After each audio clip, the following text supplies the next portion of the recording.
That's the thing that shocks most people. You know, they think of a video game as a few people in their garage, and you say, no, this is 50, 60 people for 3.5 years. You're like, what? A lot of people, I think that video games are, purely kids, so it's like a toy. So, why would you put that much effort into something that's a toy? I was the kid. I was writing games when I was, 12, whatever, and the other kids in the block would say, I'm going to play quarterback for the Cowboys, and I'd be like, I'm going to make video games, and everyone's going to play them. Like, you dork. Go back to the chess club. Who's laughing now? Yes, I was in the chess club. So the Elder Scrolls is our role-playing series that we've been doing since 1994, and with each game we have started over and tried to do something very, very new. Each of them we try to, for that generation of hardware and game-playing folks, create what we think is the quintessential role-playing game, and this time we went crazy and looked at doing the game for next-generation consoles and PCs that didn't even exist when we started this project. All right, so this is her new upstairs. This is her puppy named Dog. She talks to him, she says, no, she's got to practice. She's got things to do, she's got to practice. He has to be good Dog. So she's going to go pick up that bow that's over on the table there. And she's going to take a few shots. Right now, her marksman skill is very low. So she goes and she gets a marksmanship potion. Are they actually drinking potions? How'd you do that? Yeah, she's actually drinking. She drinks the potion. Pause a The second. used items. So this is all, wow, this is new to me, so I'm making lists. Mm-hmm. I've got that on the list as we need the potion or drinking potion.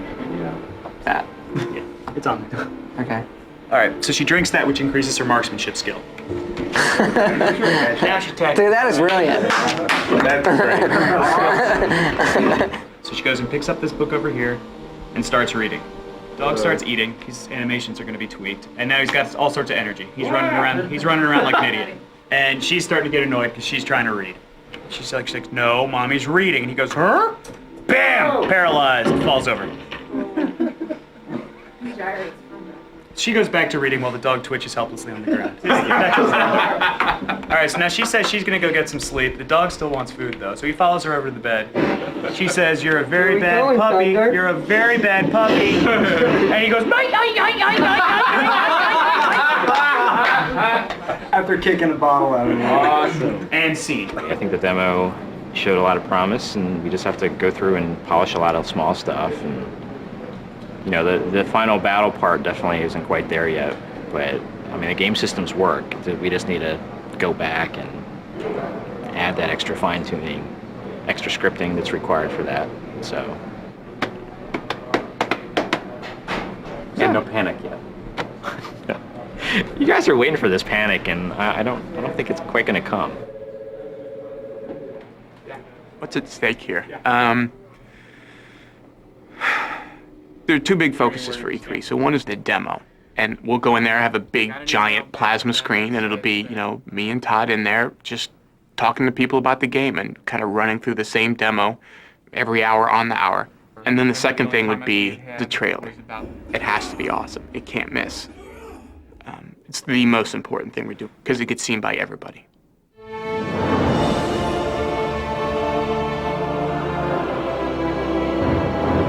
For 65 years I have ruled this empire. Generals and kings have knelt at my command. But a darkness comes. The blood tide rises. These are the closing days of the Third Era. Oblivion is a sword and sorcery epic role-playing game. The things you see in Lord of the Rings or stuff like that. And at its heart, it is this run through dungeons and kill things game. You have all these features and it's all kind of, there's so many things people get attached to, but at its heart, it's run through dungeons and kill creatures and take their stuff and buy bigger weapons and kill bigger creatures. And that's kind of layered in on top of this.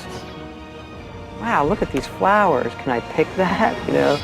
It's almost like two things sitting on top of each other. Here's the game, and then here's the virtual world.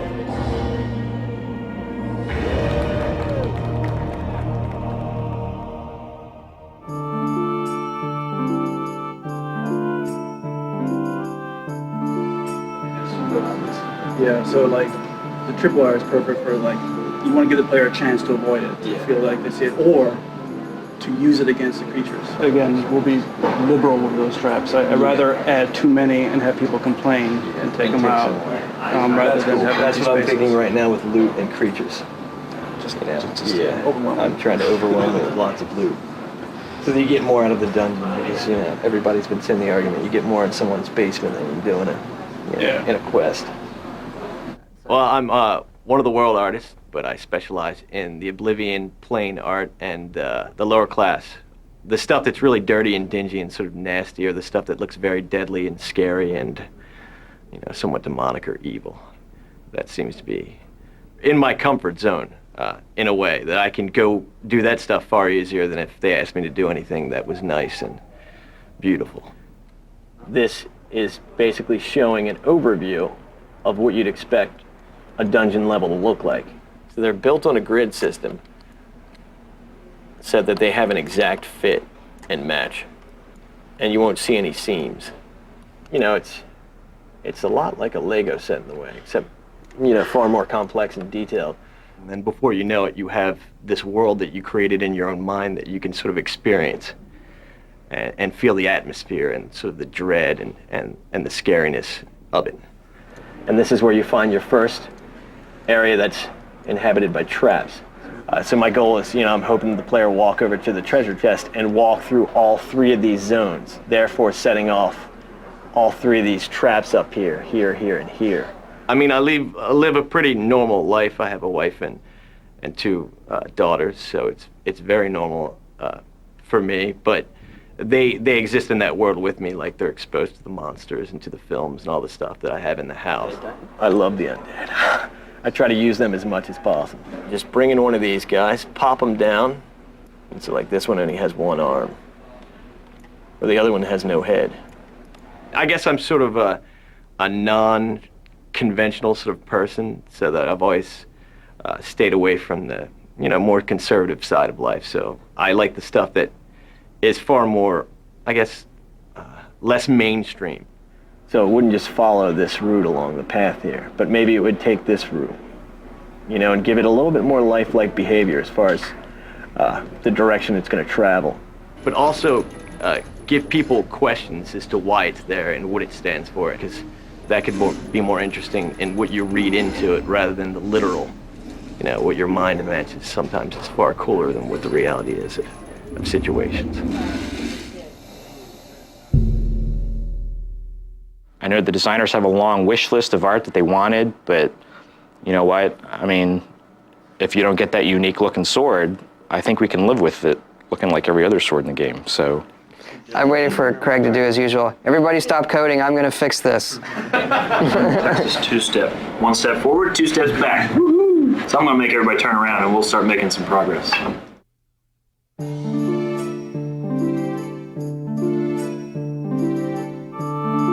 I think the big thing is the AI we have in the game. We designed this system, Radiant AI, that allows the people in the world to react really intelligently, and they sort of have their own goals, so they can look at their environment around them and decide how they want to accomplish them.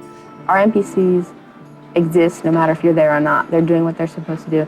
You can send a guy off to a dungeon to kill stuff, and you don't have to go with him. You go back to that dungeon, either he'll be dead or the things that he was supposed to kill will be dead.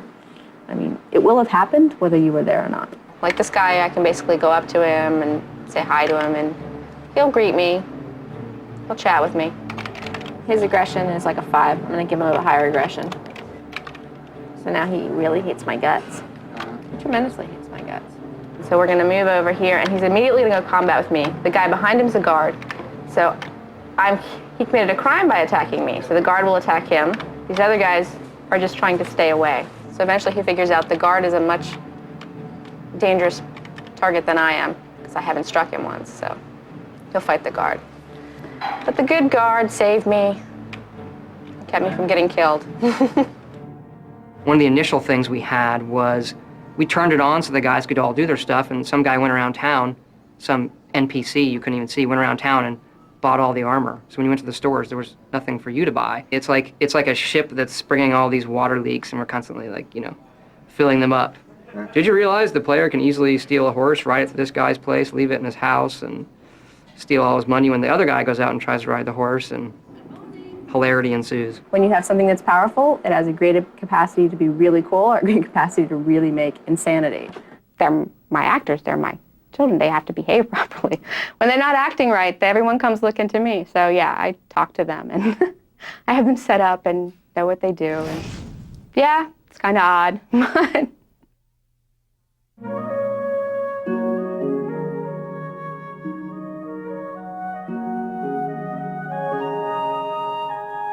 yeah, I'm the lead artist for Oblivion. I'm a 3D modeler and texture artist for Bethesda Softworks. I work mostly on environmental and city art.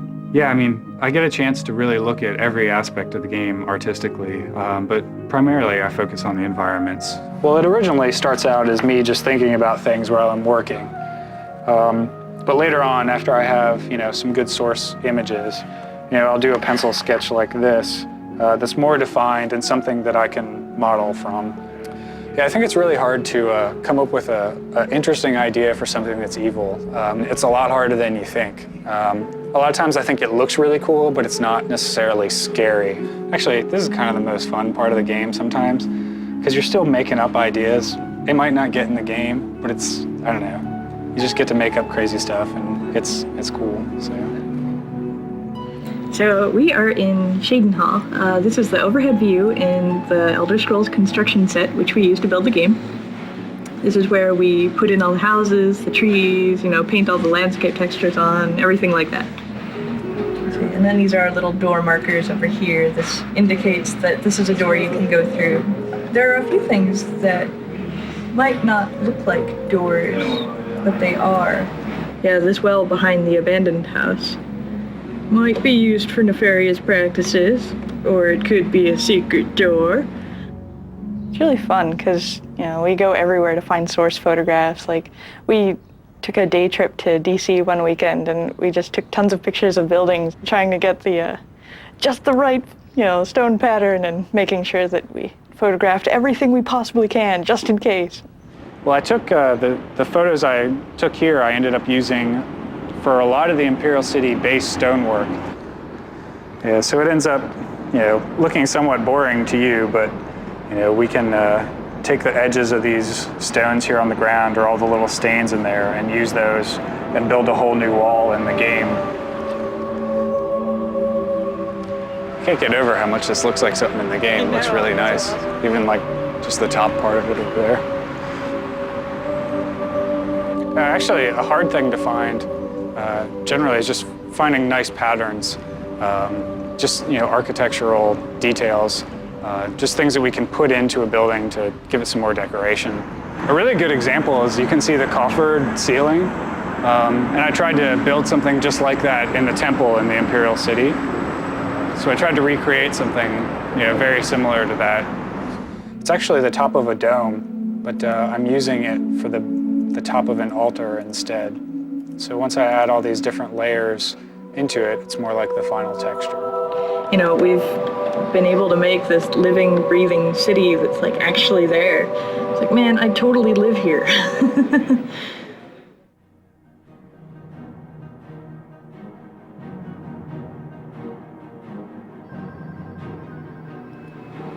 Just type pick idle. Pick idle. What's that supposed to do? Did you actually select the right idle animation in the idle manager? Yes. Click on the candle. We have over 100 bugs and tasks open in the database, and that number fluctuates anywhere from 50, and we've had over 300. Candle fact, 01. So essentially, you didn't go ask anybody who made this up? No, it doesn't work. I asked Dawn and she told me to do this. She's still bluffing. It all ties together. It's all one big bundle of this is the universe, and you touch something here and it moves something over there. Now, you have duration 1. I have duration 1. In Put a duration theory, 0. Well, I used 0 before, but that's the Well, that would get rid of the problem you think you're having. And he did nothing. See, I mock you. What's his energy? Oh, that's high. Set it to 5. Low energy, idle more. Oh. No, he didn't do it anyway. He just finished it. that could well be a bug. If you run through the demo now and see the lightning effect, the fireball effect in the bookstore is messed up. But if you don't see the lightning effect, it's fine. So basically for this next week or two, you guys are really gonna have to talk to each other. You're gonna have to be really, really smart about stuff that you put in the game, stuff that you update. If you see anything broken, you have to speak up. Do not assume that QA is gonna catch it, that I'm gonna catch it, or someone else is gonna catch it. If it says E3, it needs to be done that day. And if you look at it and it can't be done that day, talk to somebody about it. Because we need to sort of slot these things and make sure it's all done over the next week. We've seen it, it's there. We just sort of have to, get some of the mess out of the way and let it shine through. But we've done it before, we can do it again. So, let's do it. I'm basically the chief deficiency inspector. So if there's any problems, I'm the one in there finding them. Primarily, I'm looking for crashes. Anything at this point specifically that's going to make the demo look incomplete. Like, the worst thing that could possibly happen is for it to crash while we're showing it to people. Oh, there it is. You see that? How'd you do that? Hey, Chris. It's that power attack thing where you get stuck. Can I kill every creature in the game?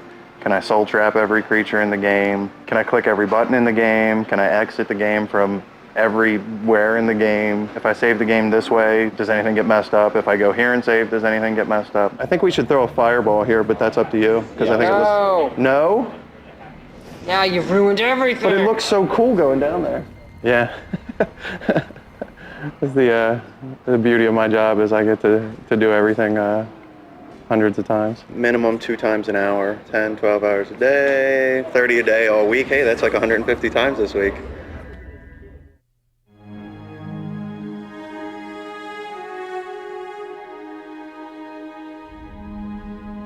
My name's Christiana Meister. I'm the lead character animator. I basically take care of all of the characters, creatures, and that sort of thing. My particular favorite is the horse, You study the skeleton and you know exactly how it should move. You go to biped, and then you just drag a box and create one. Okay, so that doesn't look anything like a horse. You have to then create the structure by scaling the bones, rotating them. It looks really crazy right now, but you start off with your base skin and try to match up your skeleton with that. Now you can see here what I've done is put movement throughout the entire leg,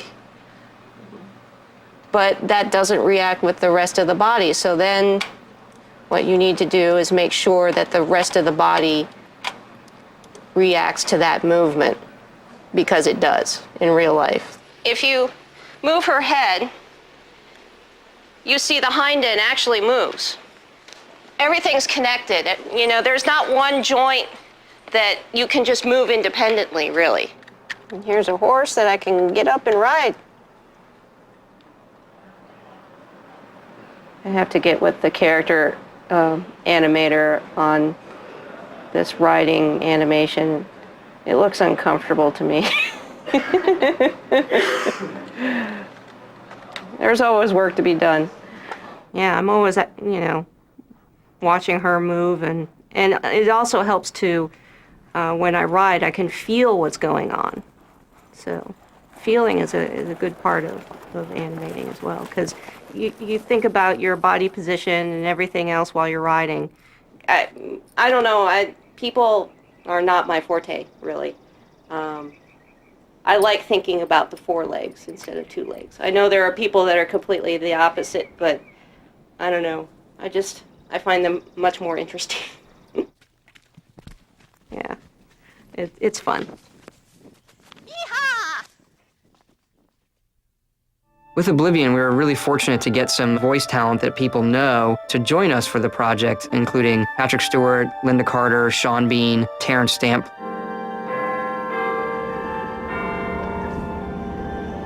I'm always anxious about getting here late. God, I missed this. I tried to get on an earlier flight. We got to the airport early, but they wouldn't let me on it. So, Superman 1 and 2, kind of my formative years, when I was 6 or 7. Terrence Stamp is General Zod, and he has a great line in Superman 2 where he gets Superman to kneel, and son of Jor-El, kneel before Zod. And my brother would always do that, but change Zod to Todd. So just over the years, one of those things, for 20-some years, just keeps going, and now I'm gonna meet him, and if I can get him to record it, send it to my brother, that'd be great. As for the rest, the weak shall be winnowed, the timid shall be cast down, the mighty shall tremble at my feet and pray for pardon. Your reward, brothers and sisters, the time of cleansing draws nigh. Weakness will be purged from the world, and mortal and immortal alike purified in the refiner's fire. That gave me goosebumps. Terrence Stamp plays kind of he's the bad guy. Somebody who comes from a different line of kings, who wants to make this world his own. So he's kind of a priest. He's not a cackling maniac. We like to have our bad guys be a little grayer. We want that moment where the player goes like, maybe he's right. You think I mock you? Not at all. In your coming, I hear the footsteps of fate. You'll tell me if I'm overdoing it, won't you? Yeah. Impossible. It's impossible to overdo.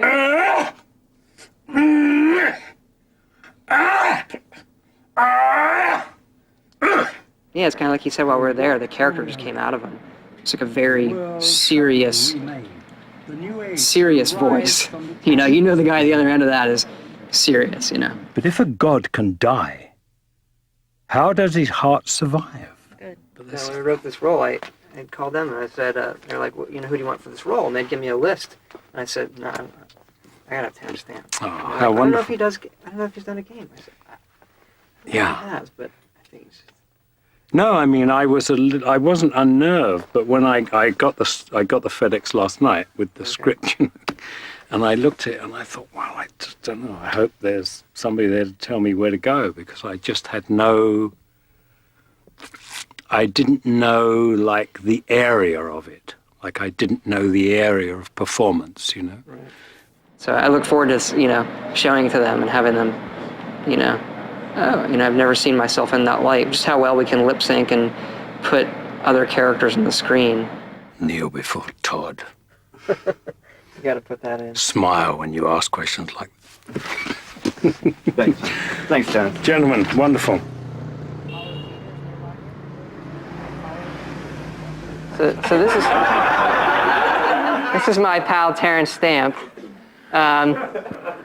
He's never done a video game before or any type of voiceover, and he was really, really excited to do it. He was really, really into it. He was literally like, when we were recording him, leaping around doing the combat stuff so much that they couldn't record him. He was moving away from the microphone, I've heard rumors about the With Council of Linda, Mages she consorting played the with Nord outside females in Morrowind, and she came back for Oblivion to do the Nord females again. I played the Nord women, the Nords, and they are, I guess, a Viking-like race, and the women are fantastic warriors and very self-confident. Her voice and who she is fits perfectly with that role. I'd stay inside the city walls if I were you. There's no telling what's going to come out of that gate. Of course, the next guy, it's my wife and I with Patrick Stewart, who's equally as good. Ken had written a bunch of notes for Patrick Stewart on the character, very, very long, referencing things Stewart had done before. I thought was embarrassingly long, actually. But I forwarded it on here, sent it to Patrick, and Patrick came in and said, I got the notes on the character, and I was sort of like, and he's like, never in my life doing any role have I gotten such detailed notes, and I loved it. I am really intrigued. This sounds really cool. You guys have given this a lot of thought. I can't wait to do it. You want to hear something really cool? What? You need to go over to Mark Lampert's office right now. Okay. Is Ken still here? I don't know. I've been waiting. I've been waiting. Just imagine the best it could be. It's even better than that. Yeah. I think you want to come over to Mark Lampert's office right now. What is it, good? Where? It's in Mark's room, the sound room. On my way. I was born 87 years ago. For 65 years, I've ruled as Tamriel's emperor. But for all these years, I've never been the ruler of my own dreams. He was selling the product like, a reverend standing in front of his flock, which is exactly the tone I wanted. I mean, Patrick Stewart. This is the unedited stuff. Generals and kings have knelt at my command. That's such a cheesy line. That sounds good when he says it. Generals and Kings line? That's what I said every time I heard Make Our Camera saying this shit. Rises. It's like all the stuff that sounded so cheesy. These are the closing days of the Third Era. And the final hours of my life. I don't know, like, if we could have picked, there's another actor we could have picked who I'd be happier to write dialogue for. Like, seriously, like, I geeked out over Star Trek for years. You know, it was on while I was in college. We literally, all my friends, I would sit around, we watch Star Trek and drink beer and act like idiots. I don't have a picture of my wife in my wallet right now, but I've got Patrick Stewart in my wallet. So, there's no better actor as far as I'm concerned. Like, I get to say I wrote dialogue for Patrick Stewart. Yeah, I'm happy. Got your wallet? Yeah, I got it. This is not a lie. See, my wife will not be happy, but I have a Patrick Stewart picture in my wallet. Right there. So you guys know our demo machine melted last night? The motherboard's dead? We're never really sure. Could have been a defective motherboard. We could have just been putting too much into it. We weren't overclocking it at all. So I checked out. We're sending it back to the manufacturer, Asus, and they're going to send us a new one. So right now we have the code changing, we have the data changing, and now our hardware is changing. So the triumvirate of things changing is bad. Better now than next week. Normally, it'll crash to the Windows desktop, and you just start it back up and play it again. Well, this crashed in such a way that they actually had to completely power off the machine and restart it. This happened several times throughout the day, and finally on that last one, it just didn't come back on. By the way, the end of the demo is completely different. For those of you who weren't here on Friday, we changed the ending. It's way more dramatic. Feed me, Lord. You have to do all the kids' I think it looks cool when I block him. I think the end is the best part now. And before, for me, it was, the worst part. And now I think it's the best part. I don't know if that's the newness of it. But it's got good, epic fantasy demon stuff at the end, which I think the kids like.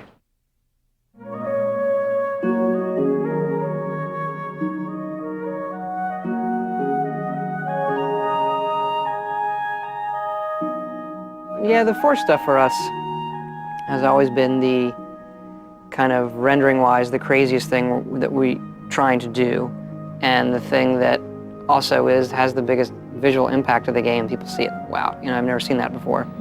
Usually when building a scene like this, I start out by placing the rocks. I sort of look at the lay of the land, which is generated first, and then I try and pick out spots where a rock might naturally occur. I've got this big one here. So, I would just take a big rock like this in, plop it down, sink it to an appropriate height, and then I'll go and add like little satellite rocks around it to try and create a feel that there's some natural erosion going on. Came out looking for source textures for some of the surfaces in the game, specifically terrain textures of like pictures of the ground, things like that. It's really tough to find images like that online, for those purposes anyway. With a rock, a lot of the visual impact is going to boil down from the texturing, from the coloration in it, and then using like shader techniques to try and get the shine and sheen and the cragginess to it, like how the lighting splays across it. This color and texture is perfect for some of the textures that we were trying to recreate in the game. I mean, obviously the moss in general is mostly green, but there's lots of other little details here that really help make the textures more believable. There's lots of other little browns in here, lots of little highlights in the green, and just other little random bits of nature. I've always obsessed over natural foliage and just greenery in games in general. For some reason, I think that's really cool. It's just not something that you normally see, and I definitely think it's a fun environment in a game to play in. You think about all the leaves individually, they're probably pretty close to the same color, but you see them all in a scene like this, there's so much contrast and play of light. In the foreground here is an example of some of our grass that we have in the game. So we've got some ivy in here and some tall grass. Further on, I think there's some sort of generic forest weed types of plants. They really add a sense of movement and life. Like, it really makes the ground feel much more organic than this flat, textured surface might. There's kind of a quiet solitude about it, where there may be lots of cool and interesting things going on within the game, but you can sort of know that it's in its own little pocket, so to speak. It's kind of isolated from reality around you. It's really nice when they're cluttered with lots of interesting things that fool you for a second into thinking that you're in a real world. Well, it's Thursday now, Thursday morning, and E3 starts next Wednesday. However, the computers need to be shipped out and they need to arrive there by next Monday. So we basically have until tomorrow afternoon before we basically have to stop work. The machines get packed up and they get shipped off. We're on schedule. It's taken all late nights, deep into the mornings the last 2 weeks, but looks good, looks good. Okay, I'm a little under the weather, so I'm going to try to get through this, but if my voice dies, bear with me. We built Oblivion from day one to be a next-generation game for both the PC and the Xbox 360. We've always tried to make our worlds come alive visually, but Oblivion takes this to new levels. Our artists have painstakingly modeled over 9,000 objects. There are 9 main cities in the game and dozens of smaller settlements. Over 1,000 NPCs live in Oblivion, all with their own schedules and jobs. Good morning! Oblivion features over 50 hours of recorded dialogue, all lip-synced in real time. They say the streets run red with blood, and the Daedra will soon overtake the entire city. The voices fill half of the game's DVD. Please, come on upstairs with me.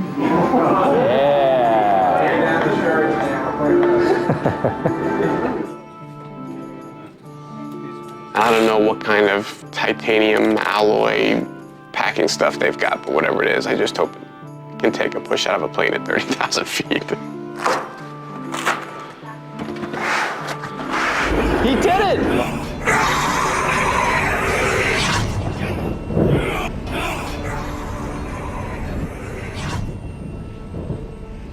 Now I just need to make sure that works all day. If you do not have any red buttons, proceed through the register. If they don't like it a lot, I'll be really disappointed. It's all about meeting expectations. It could still be like one of the best games there, but if it doesn't meet their expectations.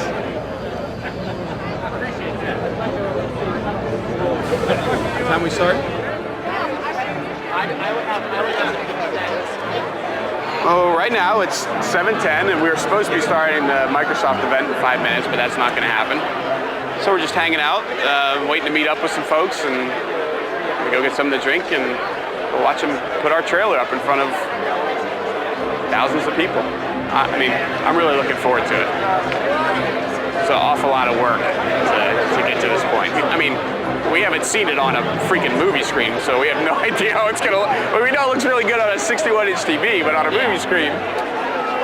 But if it looks as good as we know it can, and if it's and if the response is really awesome, I think it probably may be the greatest professional moment of my life. So how about this? How about a brand new, full-featured, next-generation role-playing game in the launch window? Morrowind was one of the best-selling role-playing games ever on the Xbox. The sequel to this incredible game is called Elder Scrolls Oblivion. It promises to feature one of the largest open-ended worlds ever created for a video game. It also includes thousands of characters that are governed by groundbreaking AI. These characters eat, sleep, and complete tasks all around the clock. And they make their own choices based on what's going on in the world around them. Welcome to the world of Oblivion.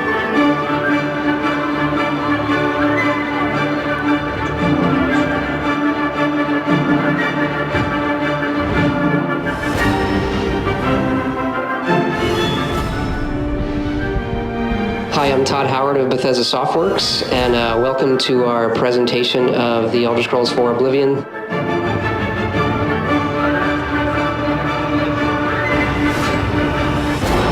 This game looks unbelievable. It actually has trees, unlike Ardenfall. The whole first level of the game is a prison break.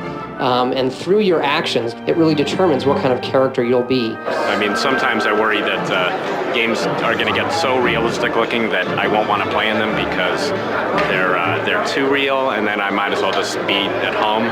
Only this was a pretty good case for hyper-realism because the forest was gorgeous.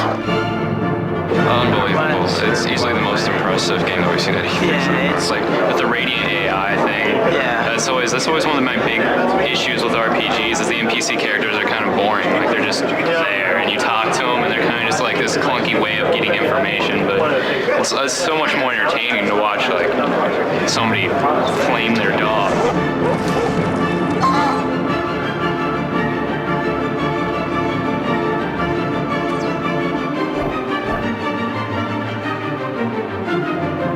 Oh my God, have you seen our booth?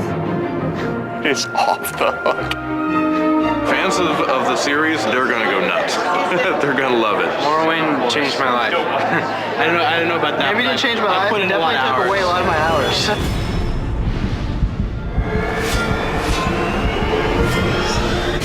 We look back at what people really liked about role-playing in the first place. The setting, the action, the heroism.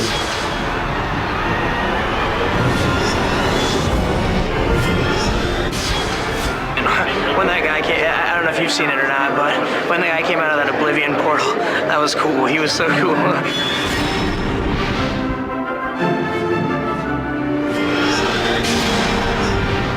They do have a very unique sort of little setup there, doing titles that take a long time, that have a distinct story, and they've really resonated with fans over the years. I totally love the storyline as it is, and like the way it develops is like just so good. And as you know, if it's an Elder Scrolls game, people are going to go buy it just because.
For 65 years I have ruled this empire.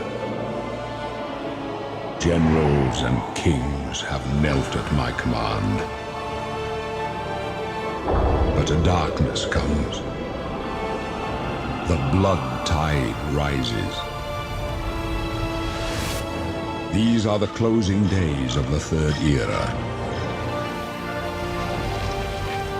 And the final hours of my life.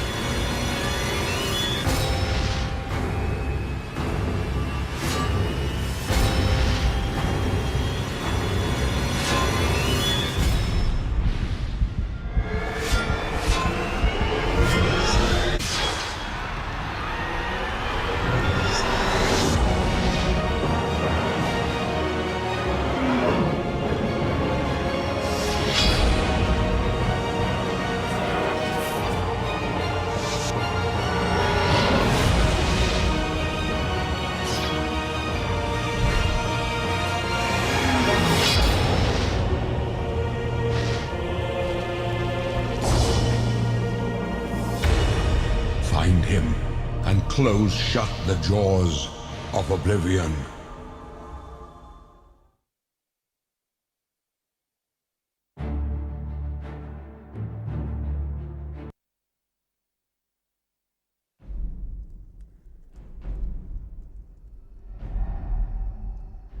You should have acted. They're already here. The Elder Scrolls told of their return. Their defeat was merely a delay. To the time after Oblivion opened. When the sons of Skyrim would spill their own blood.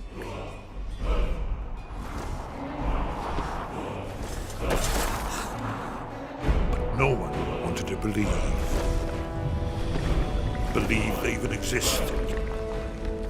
And when the truth finally dawns, it dawns in fire.